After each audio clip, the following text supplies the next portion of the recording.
Hello and welcome to Meisum. Today we have a very special guest, a good friend of mine, Mr. Aran Chihui. Thank you so much for coming to Meisum. My pleasure. He is an entrepreneur, founder and proprietor of Colorbasket, a dynamic public speaker, social worker, and also adventurer. I would like to know which one you would like to identify the best. Well, it's hard to choose, but then I would like to associate myself as an entrepreneur and someone who loves the community and the Lord. That's great. That's great. And just recently, you finished a leg of 1087 kilometers to be precise. You went on a ride called Ride for Common Hope. Yes. I'd like to know what is this ride about, but before that, what is the inspiration and motivation? Well, I've been wanting to undertake this kind of journey and expedition for quite some time now. It has been very close to my heart, and it was the Lord's favorite time that I could do so recently. Well, the journey, that is the Ride for Common Hope, this initiative or expedition was particularly to build bridges among the Naga society. If we look around our community, we see so much of brokenness, and it wouldn't be so pessimistic to say that we are lost in the sense of hopelessness now. Every day we wake up to see the level of hatred, the level of mistrust is growing rapidly, and the intensity is growing every day. So I felt that if we can undertake the journey that Nehemiah took. So I was greatly inspired by the book of Nehemiah, wherein there's a hope for us to rebuild our brokenness if only we begin with the step of prayer. So that was the inspiration here. That's amazing. We'll go into details about the journey, but because you started this journey from here alone, but there were friends who joined with you in the journey as well, in the ride. So I'd like to know, would you please introduce your friends who joined with you in the journey? Okay, it's my privilege to introduce some of our friends, not some, all of them, perhaps. Four of them accompanied me from Jasami and onward. And the first is the eldest among us. We call it as Amainem. Anem Vashi from Tainam village. He's actively into ministry among the young people, and also known as the B-man of Ukhrul district. Yeah. So he's the eldest among our 5 team members who went for this ride. And the second is my good friend Raisang Horam from Tusom CV, a school teacher by profession, and someone who's respected in the village and in the community. Then we have Warchihan, who is based in Thailand, actively involved in the youth ministry, and also a passionate rider. And then the youngest and the only bachelor in our team, that is Shangcham from Tului village, and he is an entrepreneur and closely connected to the church and the youth. Yeah. It must have been a very wonderful journey for sure. But because this is a very long ride for you and for your team, and looking into the route that you have taken, it must have been quite a challenging as well. But would like to know, how do you prepare for such adventure? Well, there was not much of a preparation because everything was very spontaneous. Mm-hmm. And since our intention and our desire for this expedition was very clear, and that is to meet people and pray along the way. So we did not prepare much physically. But then, yes, a lot of prayer went in. A lot of effort in terms of reaching out to people were part of the preparation. Yeah. Yeah, because you call it Ride for a Common Hope. Yes. It's there in the t-shirt as well. And as you said, that to meet people. So I would like to also know who are the people that you meet, and how was this meeting organized by you or by them? Well, it was a mixture of both. We met a lot of people from, ranging from a different age gap of students to very senior citizens, from very young people to well-established and very eminent personalities. And so we met a range of peoples along the way in different places. And of course, some we made an effort to reach out, and in some, it is through the contact of our friends and our well-wishers who make the appointments, and they engaged, they made all the preparations for us to meet others as well. So you started from here in Guwahati, and then you stopped over at. Take us through the journey. Okay. Yeah. The journey was of two segments. First is of 2-day solo ride from Guwahati till Jasami. And I had the joy and the privilege of meeting Reverend Dr. Wati Iyer and his wife, accompanied by my very good friend Tali Ang. So we had such a wonderful and meaningful interaction and a time of prayer. I must say that this set a very firm foundation for this initiative, and wherein we call upon the idea of hope for the Nagas. And so we embrace that in that first meeting in Dimapur in a very special way. And then from there I set out to Pipema, accompanied by my friend and my cousin Warshim. And we had an interaction with the students along with Uncle Nikitu Iralu at Pipema Modern College campus. We were very happy to interact with a lot of students and their faculty there. So we spent about a little more than 1 hour. And I was very grateful to the host, my friend, the managing director of Modern College, Pele, who hosted us there, and we had a wonderful time. And from there on, we went to Shalom Bible Seminar in Zubza and met with the faculties and had a time of interaction and prayer. Then moved to Kohima. So that was day one. And then the next day from early morning, I had to set out to Fuzuro to meet the Chagsang Baptist Church Council leaders and few other leaders there in Fuzuro, and then moved to Pak to meet some of the church leaders and our friends there. So that was the 2 days engagement, the first 2 days. And thereafter, my friends joined me from Ukhrul. From there on, we went till Ukhrul. So we had to travel through many villages of Pak district, particularly, where the Pochuri communities are. And then we met a lot of people along the way. Yeah. So the whole journey, I know sure that you would have a lot of wonderful experience, but like if I would ask you to just choose one that stood out, and then would say that would be one of your best experience, which one would be? One thing that was very consistent throughout the journey was the love and the affection and the warmness shown by our Naga brethren. That gave us a lot of hope to be assured of continuing this journey. And so all along the way, we met people for the first time, but then when we sat down and prayed together, it is as if we have known for years and years all together. So that was a kind of warmth and the sense of bonding and brotherhood that we share all along the journey. And of course, not to miss out the importance of the landscape. I mean, God have blessed the Nagas so amazingly. I would say that, that part. Yeah. I would say Nagas are not less to be considered as a new Canaan. God have tremendously blessed us. So you went to some beautiful places as well. So maybe you can tell us some of the most beautiful places that you went during this ride.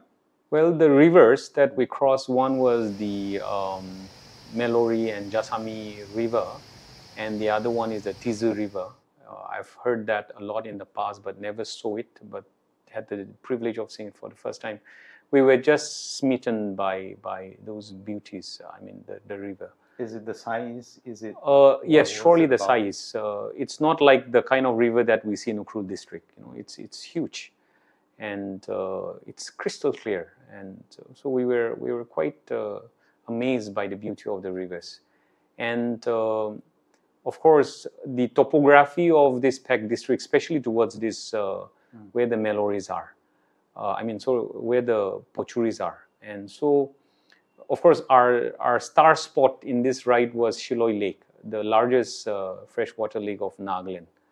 And of course, at the backdrop, we see the Mount Mole, the second tallest mountain in Nagaland. And then on the other side, we see a little bit of Saramati. And so to travel in this landscape was simply breathtaking, yeah, incredible, yes. That's amazing. But I also see a lot of dust covered faces and the photo shoots that you had. So like not just the beauty about, but like some of the challenges I'm sure traveling through length and breadth of Nagaland or Northeast, we surely have to face these challenges of traveling that road. So tell us your experience traveling through this. Yeah, I think the very unfortunate reality of our land is the road condition is really pathetic. So that part was, the most difficult thing that we encountered in our journey. Okay. Because a lot of people wanted to travel to Northeast and explore, including Nagaland, Manipur, Meghalaya, or Arunachal for that sake. But because of bad road, or they have some kind of what I call it impression about the people, safety issues. What would you like to convey to people who would like to travel? I will not shy away from saying that the road condition is bad. I think that's for all of us to see, and we know that quite well. But apart from that, I think there should not be any reason, absolutely no reason for anyone to hesitate to travel to Northeast, and particularly to the Naga area. You can't possibly find a safer place than where Nagas are. I think that I will not hesitate to share, and instill that confidence on those people who would love to explore the Naga area. Yeah. One thing, if there is anything that bothers you or you're deeply concerned about, not just from the ride or even from the ride, if you would like to share. Well, I would not say anything that bothers me was a part of the journey that I undertook. Rather, everything was more of joy, contentment, satisfaction, blessings. Everything was on a positive side. There was nothing that have really bothered me all along the journey. Yeah. It would have been amazing to sit down with all 5 of you and talk about the laughter, the challenges, the food, all those experiences. Because 1 or 2 photos that I see, it was quite funny. Warjihan, yes. So he put up some funny reels as well. But because they are not here, what were their remarks about this experience? Well, I would love them to really answer that question, but of course, on their behalf. Laughter was part of our journey through and through. And in fact, Warjihan, I'm meeting him for the first time in person. And even for some of our friends, we are meeting each other for the first time. And of course, some are well acquainted.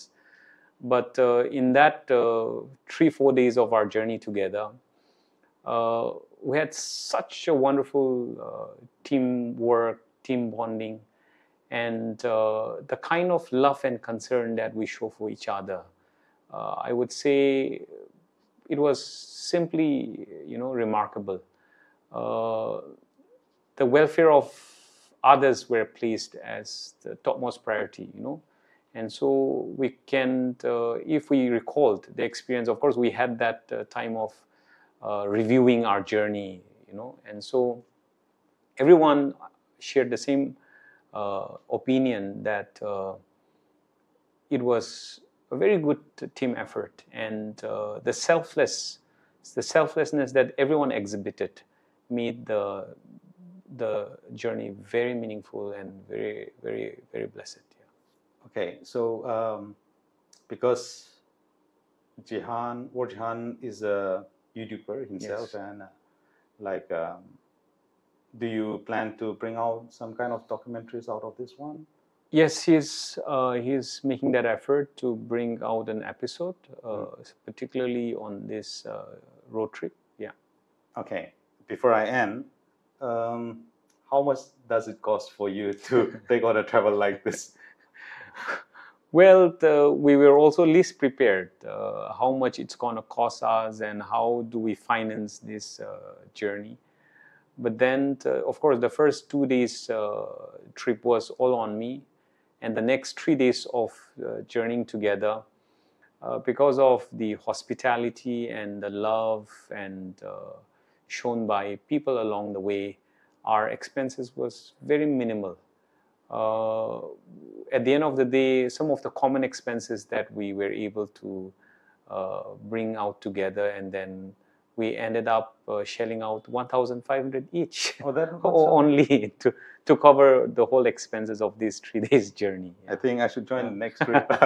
Yeah, of course, we are very indebted to the generosity of the Jasami Baptist Church and the youth, who really went out of their way and help us and take care of us. Yeah. Okay.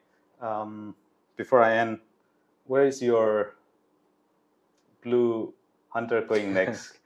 Well, my blue boy, I never thought that I will travel such a great distance. But of course, I know that this is just a humble beginning. And of course, we all together, 5 of us, felt that we must continue this journey. So not long from now, we will be taking our second expedition. We prayed for it before we even ended our first trip, because we felt that God was moving us in a very special way because of the encounters that we had, and we simply cannot just ignore the kind of, the kind of inspiration that all of us are feeling simultaneously. So we felt that this is a journey that worth, continuing. So you are going to continue with the same theme, right, for Common Hope, or will it be something different from? We would love to stick to Right for Common Hope, because there's so much to be done in our society when it comes to hope. We live in this particular generation and time when hope has become a distant cry, especially for Nagas. The hope to reconcile, the hope to be close to each other, the hope to forgive, the hope to even embrace each other as people, with the kind of segmentation of Nagas from Nagaland, Nagas from Manipur, Nagas from Assam, Arunachal, and Myanmar. This kind of segmentation, of course, this was a policy of the New Delhi in the past. But now we have embraced as if there's a very strong, firm boundaries that is dividing us. And often we hear about beyond borders, but then in reality, little have we done to really build bridges, to bridge the gap.